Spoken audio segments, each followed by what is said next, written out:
আমি আপনাদেরকে একটি গাছের সাথে পরিচয় করিয়ে দেব। যারা নিয়মিত আমার চ্যানেল দেখেন তাদের জন্য আমি অনেক গর্বিত।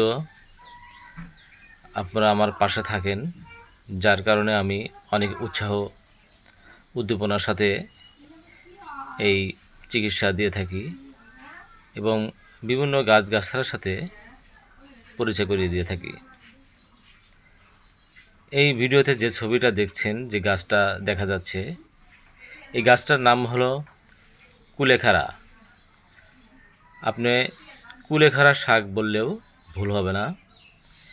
এটা শাক হিসেবেই খাওয়া হয়। এটি বাংলাদেশে খুব পরিচিত একটি ঔষধি শাক। এই শাক মানুষের যে উপকারগুলো করে সেগুলো আপনাকে বলছি, আপনি ভালো করে শুনবেন, খেয়াল রাখবেন।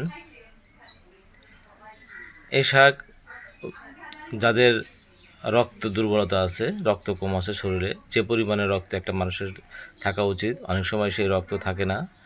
আপনি এই শাক যদি আপনি খান তাহলে রক্ত বাড়াতে সাহায্য করবে। রক্ত স্বল্পতা, যাকে বলে অ্যানিমিয়া, এই অ্যানিমিয়া যারা ভোগেন তাদের উপকার করবে এবং রক্ত পরিষ্কার করতেও সাহায্য করবে। রক্তে যখন বিভিন্ন রকম ঝামেলা বা বিভিন্ন রকমের সমস্যা থাকে, তখন আপনার শরীরে বিভিন্ন ঘা, পচরা, অনেক প্রদাহ শরীরের উপরে দেখা যায়। এটা থেকে আপনি মুক্তি পাবেন। শরীরের দুর্বলতা কমায়। দ্বিতীয়ত, আপনার শরীরের দুর্বলতা কমাবে। আপনার শরীর যদি দুর্বল থাকে, দেখা যাবে আপনি হঠাৎ করে শরীর দুর্বল লাগে, শরীরে কোনো বল পান না, তাদের জন্য এই শাক অনেক উপকারী। আবার অসুস্থতার পরে আপনি অসুস্থ হয়েছিলেন, দ্রুত আপনাকে সুস্থ হতে সাহায্য করবে। আপনার যে কোনো ট্রিটমেন্ট নেন, এই শাক যদি পাশাপাশি থাকে আপনার শরীরের দুর্বলতা কাটাতে সাহায্য করবে এবং দ্রুত সুস্থ হতে সাহায্য করবে। তৃতীয়ত, লিভারের বিভিন্ন সমস্যা থাকে, লিভার ও কিডনির উপকারে আসে। লিভার পরিষ্কার রাখতে সাহায্য করে এবং প্রস্রাবজনিত সমস্যায় উপকারী। কিডনির যে কোনো সমস্যার কারণে প্রস্রাবের সমস্যা হয়, সেগুলো থেকে আপনি পরিত্রাণ পাবেন এই শাকের মাধ্যমে।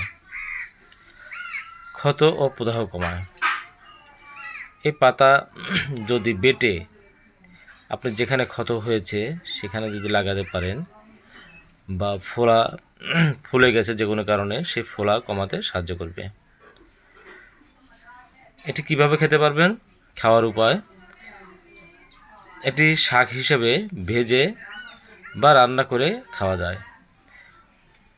অনেকে শাক রান্না করে ঠিক স্বাভাবিকভাবে, যেভাবে আপনি যে কোনো শাক ভেজে বা রান্না করে খান, সেভাবে আপনি খেতে পারবেন। রস করে খাওয়াও অনেকেই ব্যবহার করে, রস করে অনেকেই খায়, সেভাবে খেতে পারেন। যদি কাঁচা খেতে না পারেন তাহলে আপনি শাক হিসেবে রান্না করে খেতে পারেন। তবে বেশি পরিমাণে না খাওয়াই ভালো। বেশি পরিমাণে খাওয়া যে কোনো জিনিসই সমস্যা, মানুষের জন্য সমস্যা।